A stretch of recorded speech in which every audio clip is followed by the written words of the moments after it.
Good afternoon, and thank you for joining us. My name is Darren Durko. I'm the Deputy Chief of the Edmonton Police Services Community Policing Bureau, and I'd like to welcome all the community members in attendance, specifically those from our business community in Chinatown, and the various members of our Edmonton Public Safety and Community Response Task Force. I'd also like to extend a special thanks to Minister Ellis and the Ministry of Public Safety and Emergency Services for bringing us here today. In a moment, you'll hear about the details and impact of today's task force announcement. But first, I want to say a few short words as a chain of command for the EPS officers working in crime suppression and on our multi-agency community safety teams in Edmonton and the core and surrounding communities. There's been a great deal of work that's already been started by our officers and their partners. Every day I get to hear and see the good work that they are doing to improve public safety. Today we come together as a demonstration of how that work can be bolstered. Community safety is a joint effort. Our formal program includes remarks from Minister Mike Ellis, Chief Dale McPhee of the Edmonton Police Service, Chief Farouk Sheikh of the Alberta Sheriff's, Councillor Sarah Hamilton, and Tony of the Chinese Benevolent Association. Once the remarks have been finished, speakers will take questions from the media. To begin, please welcome the Honourable Mike Ellis, Minister for Public Safety and Emergency Services, to the podium. Thank you, Deputy. Thank you. Well, thank you, Deputy. Thank you. Thank you, community members, task force members, all representatives that are here today. So good afternoon, everyone. When the provincial government announced the Edmonton Task Force, I made it very clear that action must be taken immediately. Today, I'm proud to share that we are doing just that. In partnership with the Edmonton Police Service, Alberta Sheriffs are being redeployed to the downtown streets and keeping Edmontonians safe. As partners, EPS and the Sheriffs will patrol inner city neighborhoods so communities can feel safe, regardless of where they are or what time of day it is. This pilot project is in direct response to the countless concerns and issues that we have heard and seen in Edmonton. In downtown Edmonton, the issues are clear. Crime, homelessness, addictions, mental health are problems seen on every corner. As a result, businesses are leaving and people are leaving. Just last Thursday, SportsCheck announced that it would be closing its doors at Edmonton City Centre due to the, quote, significant safety issues, unquote. The general manager of City Centre Mall, Sean Kirk, has noted that over 40 businesses have closed in the mall since March of 2020. The Downtown Recovery Coalition has referenced similar numbers and urged government to take action with increased and improved patrols. This pilot project builds on the dedicated patrols that EPS announced last fall, an initiative that addresses crime and social disorder in key neighborhoods in Edmonton's inner city. By working off the solid start of EPS, this pilot project allows the concerns of Edmontonians to be addressed immediately, as officers will be on the ground and ready to respond. At its most basic, these kinds of patrols can mean that there's faster response when there's an urgent call nearby, and we're taking this proactive step as Alberta's government. By establishing a more visible presence with more boots on the ground, we can deter crime and make Albertans who live, work, and visit these communities feel safe. With the help of Alberta Sheriffs, EPS can run these patrols 7 days a week and cover a larger geographic area. A larger area may include specific LRT locations, the pedway system, and other areas of high crime and social disorder. However, I will leave those operation specifics to Chief McPhee and, of course, Chief Sheikh. Since I was sworn in as Minister of Public Safety and Emergency Services, I've talked openly and often about the paradigm shift that must occur in policing. No longer will police serve as and be utilized as an arm of the state. Rather, they must be an extension of the communities that they serve. And this is an example of that. Albertans must remember that police are not forces, but rather services that respond to the needs of the citizens that they serve. This pilot project is a great first step and will be an opportunity to engage with Edmontonians and the broader Alberta public. Officers will hear concerns, help those in crisis, and respond to calls. That is our duty as government, to ensure our people are safe, and that is what we will do. I think that we're talking about public safety. It's relevant to mention the negative impact that crime and social disorder can have on local businesses. Neighborhoods like Chinatown and Alberta Avenue are full of businesses owned by Edmontonians. Crimes that hurt those businesses, like theft or vandalism, hurt people who work in the area and provide for their families. When small businesses close, people connected to that business lose livelihoods and jobs, and quite often there is an extension of the community. When businesses move away and people stay away, it creates an environment for crime to move in. And that makes the neighborhood less safe for the people who live there. This community, such as the Chinatown community, is deeply passionate for the vulnerable population. They often are the first ones that are trying to help. They're the first ones that call for service to get folks who are vulnerable the help that they need. So when we're talking about making communities safer for people, it also means ensuring that there are kinds of places where businesses want to stay or come set up shop.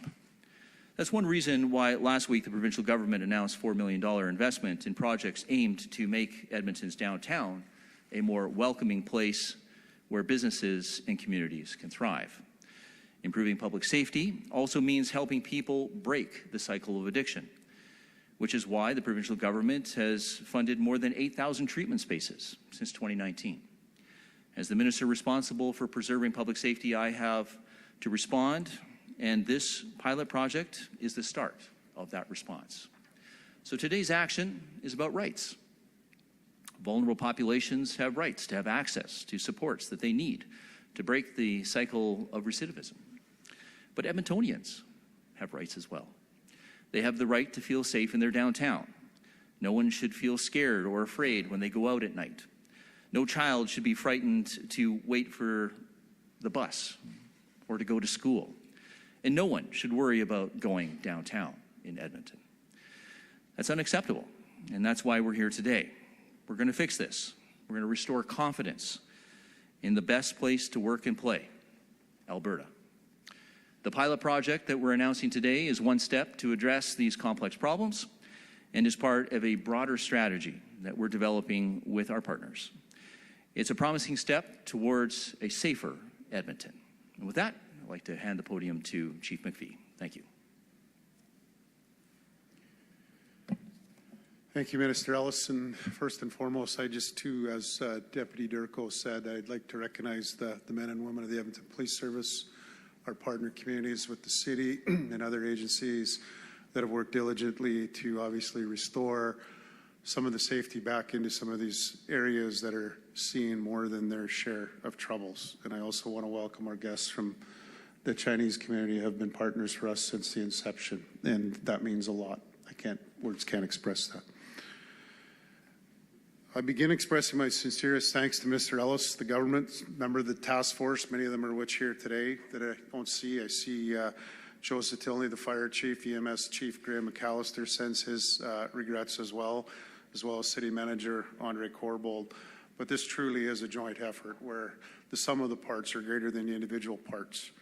I want to really thank Chief Sheikh. Farouk obviously is a valued member of AACP, and by the extension, his help is an extension of help to Edmontonians. Our downtown core, Chinatown and surrounding communities have felt the immense strain of a disproportionate growth in crime. Residents, business owners, service providers, and those visiting or working in the core are losing hope, as the minister said. Many of those who are here today don't need to hear the statistics to validate their everyday experiences because they live it every day. But the numbers are telling. Our downtown crime rate has escalated beyond pre-COVID levels. 2022 alone, violent crime incidents in the area were up 10% compared to 2021, which is disproportionate across the city. We know, it's long been grounded in evidence, that police visibility is a known crime deterrent. In areas where crime is overrepresented, Having a uniformed presence with designated authority can greatly mitigate the disorder and violence that so negatively disrupts the community. Simply seeing an officer and having marked impact on criminal activity and on the feelings and perception of safety within the community. It can also go a long way in building relationships and engaging community members, something we know Edmontonians want to see more of, regardless of what others might think. However, despite their best efforts, our EPS officers and our current resources can only be in so many places at one time. That's why today's announcement is a welcome one. The addition of 12 Alberta sheriffs for this pilot project will help scale up focused coverage in the downtown core, Chinatown, and along Kingsway Avenue, and expand our work into surrounding communities. Through the Healthy Streets Operations Center, EPS relocated several of our officers to partner with City Bylaw, Fire, and EMS in an integrated community safety project. Currently, these community safety teams provide coverage 5 days a week. With the addition of the sheriffs, we will now be able to extend to 7 days a week, 20 hours a day, and begin serving more communities. Sheriffs will be placed on teams of EPS members, complementing the good work already done by Healthy Streets community safety teams by creating 2 more teams. With their expertise and authorities, we will collectively extend our reach in addressing the root of crime and disorder, something that our community partners are also an integral part of. The teams will be closely connected to our EPS help unit to divert individuals where appropriate from the justice system toward need social services, or as we say at EPS, balance support and enforcement. But those that choose to obviously hurt people in our community will be accountable with the justice system. I am encouraged to see the task force make a tangible step in tackling gaps in community safety. We have all the right players at the table, and it's my hope that this is the first of many actions this group will take. Today is an example of what we can achieve when we work together toward a common goal.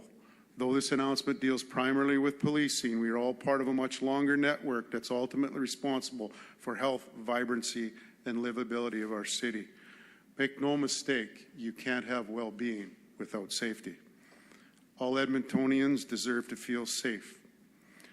We believe and we are optimistic that this is the first of several announcements, and you'll see some adjustments coming in the coming weeks from Edmonton Police Service with some of our partners, and a strong part in partnership with the province of other things that we need to take and change within this area to restore the livelihood of our business community, the people that frequent our downtown, our entertainment district, among many others.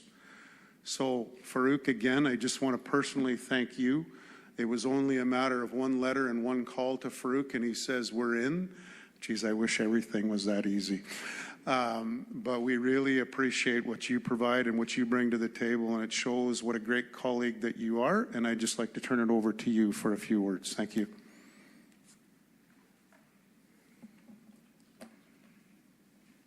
Thank you, Chief McPhee. Thank you, Minister. Good afternoon, everybody, and welcome.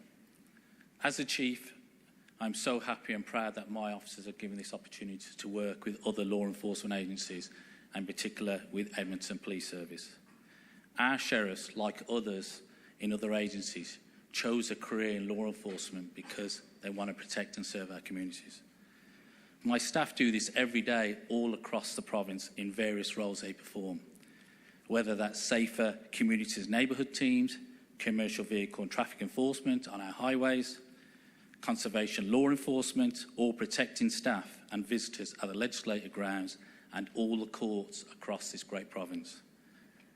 The setting may be different in this case, but the mission's the same: keeping Albertans safe. It's our intention that the Alberta Sheriffs will provide a reassuring and visible presence in the inner city over the upcoming weeks. From the perspective of the organisation, from all my leaders, from all my staff, this is a great opportunity for our members to work in collaboration with other law enforcement agencies whilst developing new learning, new skills and new solutions to problem solving and community engagement. The 12 members taking part have all volunteered for this project. And what they will take and what they will learn, they'll bring it back to the Sheriff's Branch and cascade their knowledge to others so we become greater and more knowledgeable. The Alberta Sheriffs embrace this opportunity to work with EPS, and we look forward to this great partnership that we've already formed. We hope that our presence and public engagement will make a positive difference to the lives of people who live, work, and visit this great city of Edmonton. Thank you all, and I would now like to invite a member of the Edmonton Public Safety and Community Response Task Force, City Councillor Sarah Hamilton, to say a few words. Thank you, Chief, and thank you, Minister Ellis and Chief McPhee, for your words today. I also want to acknowledge that we're joined by two members of Edmonton City Council as well, Councillor Ann Stevenson and Councillor Tim Cartmel, and both, as well as many other of our colleagues, have made community safety and well-being a priority. But I'm speaking to you today as a member of the task force. We've heard from stakeholders over the last few months about the issues of perceptions of safety and social disorder that people in our community are experiencing. And this mirrors, I think, what has been reported in the media and through social media for the past few months, if not, frankly, a few years now. It's stories of business owners walking away from their dream of owning and operating their own business in their community.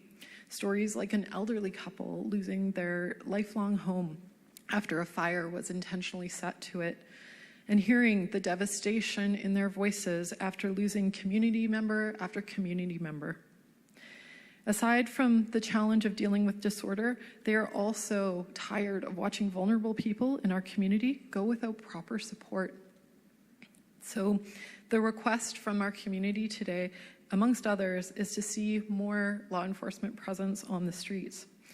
The addition of 12 sheriffs will be a much-needed support to the street teams already operating out of the Healthy Streets Operations Center. As workforces are largely returning to the downtown, this has been identified as a key barrier to getting staff to come back to work, to attracting new retail businesses, and attracting people to live in the core, all of which are essential to having a healthy and vibrant city. This pilot, the addition of the sheriffs within the current street teams, has a twofold advantage, the way I see it. It allows the current staffing resources to go further, and it tests the model before the city and the province make long-term investments in staffing complements and recruitment. Over the next few months, we'll all be watching the outcomes very closely. While we continue to need upstream interventions to ensure community wellness doesn't default to first responders, this is an important first piece in turning the health and safety outcomes in our communities around. Council has identified these issues and understands that the barrier to economic growth in our city stems from not having enough supports in place for people affected by mental health and addictions issues. It's why my colleagues on council and I have dedicated a significant amount of resources to public safety, housing, and community wellness, and will continue to do so. Thank you. So you guys want to come up? That's okay. Come on, Tony. Bring the community members with you if you like. Come on, May. Sure, yeah.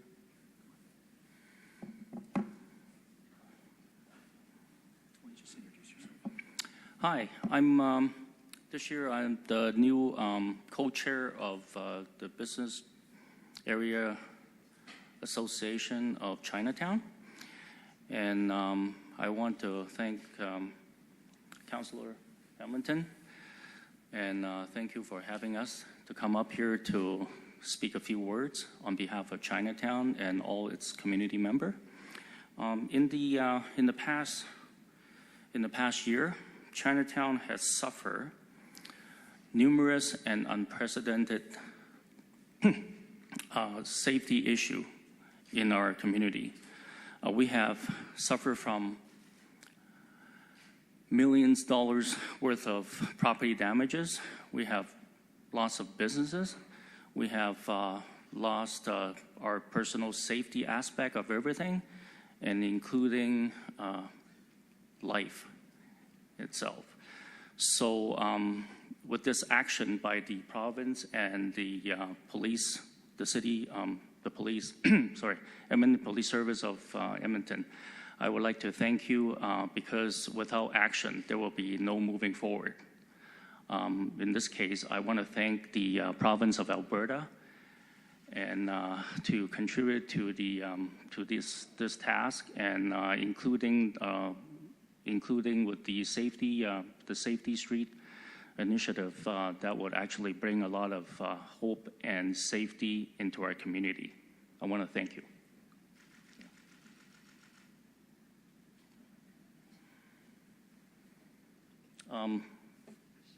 Anything else? Yeah, I'm done. Yeah. Oh, yeah, giving back to Chief Durko. Thank you, everyone. That concludes our formal program. And on behalf of the EPS, I appreciate everyone who has taken the time to be with us today. I believe, Dean, you're going to moderate some questions. Thank you, Deputy Chief Durko. We're now going to go to the media question and answers. We're having some technical difficulties with the microphone in the room, so I ask media to please raise your hand and then step forward up to the microphone over here. We're going to be taking one question, one follow-up per outlet that we can get to. So we're going to be going to questions in the room first. So is there any media that has questions here? We'll get Safe up here. Safe.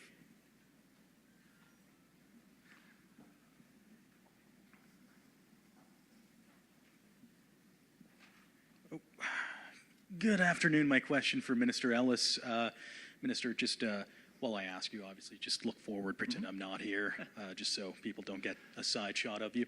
All right. But yeah, I'm just wondering, why are we starting here with 12 officers? Is that going to be enough to help really curb anything? Understandably, it is a pilot project, but why aren't we starting with more officers?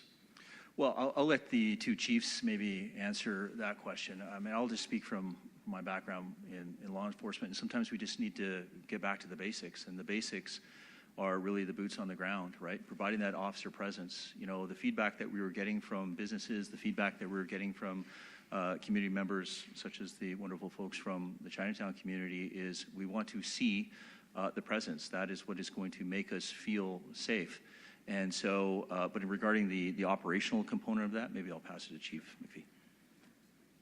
Just from an operational component, so 12, in fairness to the government, is exactly what we asked for. That work was done with Deputy Chief Durko, Superintendent McIntyre, Inspector Kemp from our bureau, working with our other partners, and it's basically premised on what would it take to add 2 more teams to give us almost close to 24/7 coverage. This was the model that made the most sense. The 2 that are currently in existence won't be changed, and this now obviously allows us over a 3-month period to do a comparative analysis on just having the sheriffs there, what difference that actually makes. So that was a request that the government, we didn't ask for more than 12 at this current pace because we also have to put resources in there too. So we've had to go and find more resources to actually top this up. So it basically was based on a shifting model. Thank you, Minister, and thank you, Chief. Safe, do you have a follow-up? Thanks. Follow-up for Minister Ellis. You know, I understand there's another task force in Calgary there.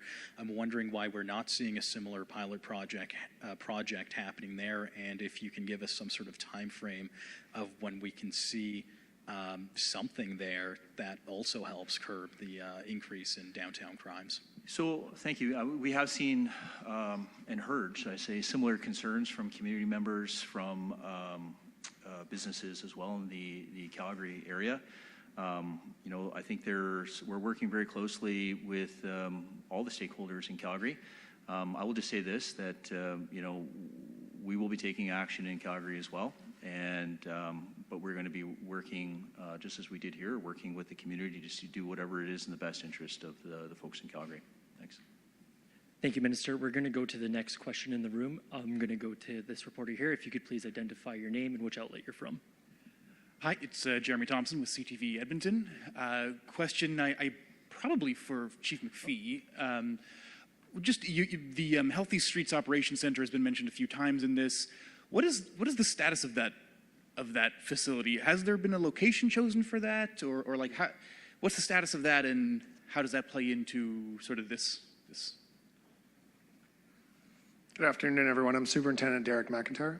I'm the superintendent in charge of Crime Suppression and Investigation Division, within which the Healthy Streets Operational Center is being operationalized.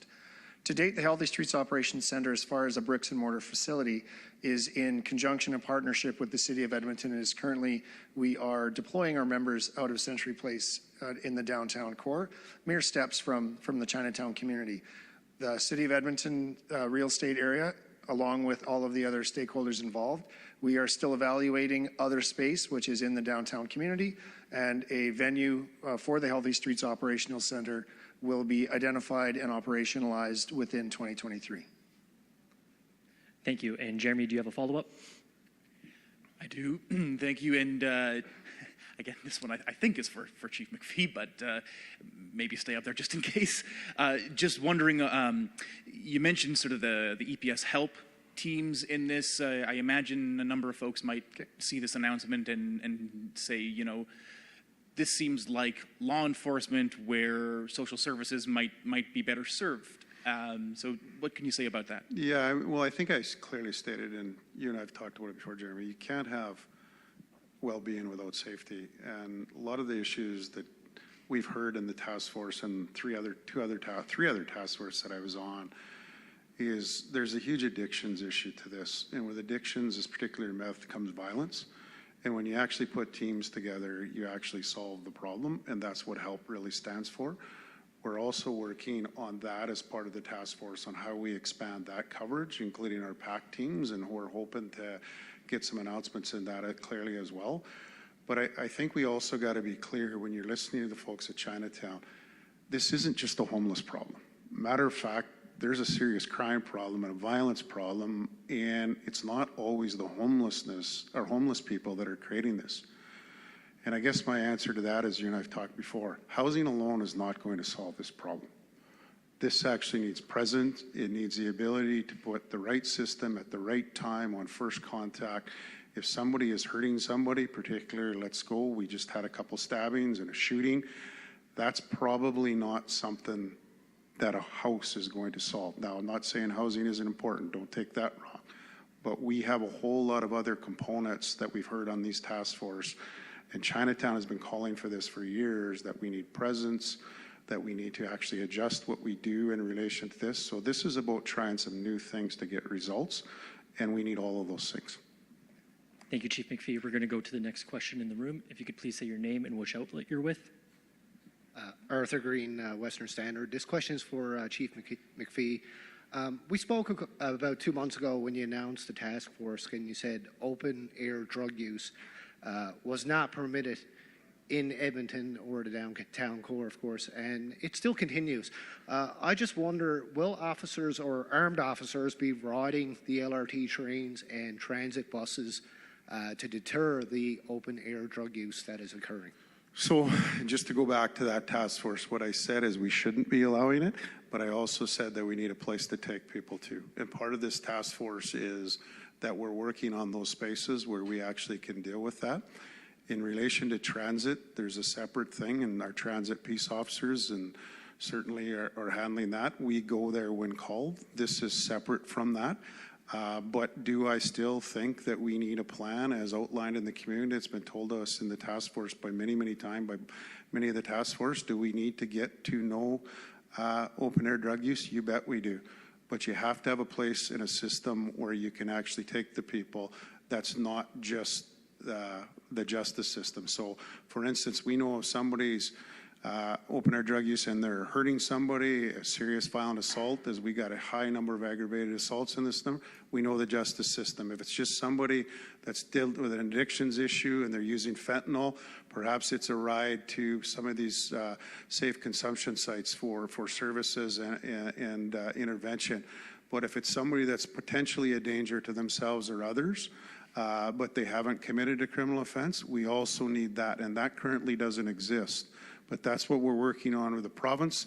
Once you get infrastructure in place to be able to do that, then it becomes a lot easier to be successful. I'm going to be very, very honest with you. There's a lot of hopelessness by everybody, not only just the community, but the officers, because the only solution that we currently have right now is to move people down the block. It's not working.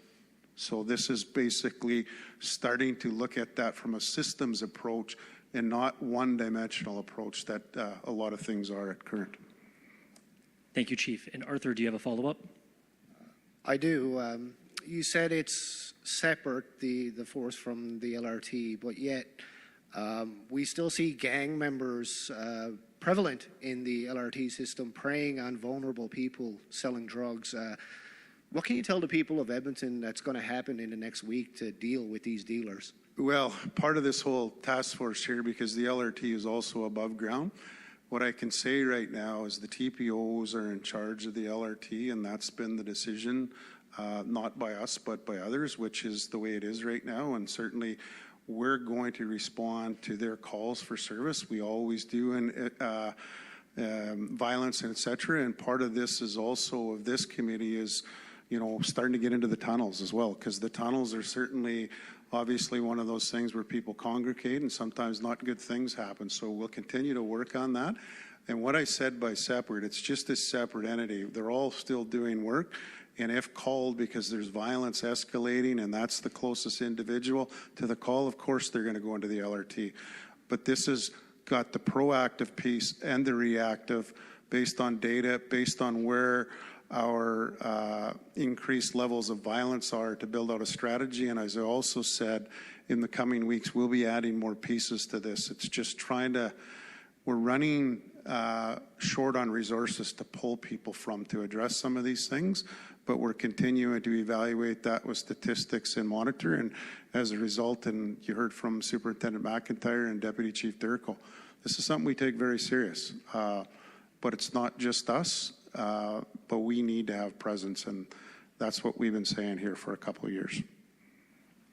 Thank you, Chief. We're going to go to the phone lines to answer some questions from media that are on the phone. Operator, can you put through the first caller? And for the first caller, can you please identify your name and which outlet you're from? Thank you. It's Alana Smith, Globe and Mail. Please go ahead. Hi there. Thanks for taking my question. My first one, I just want to be clear. So are these 12 sheriffs being redeployed from other areas? And then if so, how will that impact the affected communities? Hello, I'll answer that as the Chief of the Sheriffs. We are redirecting the sheriffs from other areas, but we're making sure we've got resilience to still cover those areas. So we're not going to be neglecting those areas where the sheriffs are moving. I'm in a fortunate position that we have quite a lot of sheriffs all around the Alberta and the province, and I'm just redirecting some, but still providing the resilience to the areas where they're coming from. Thank you. And do you have a follow-up, Alana? I do, yes. My follow-up is for Minister Ellis.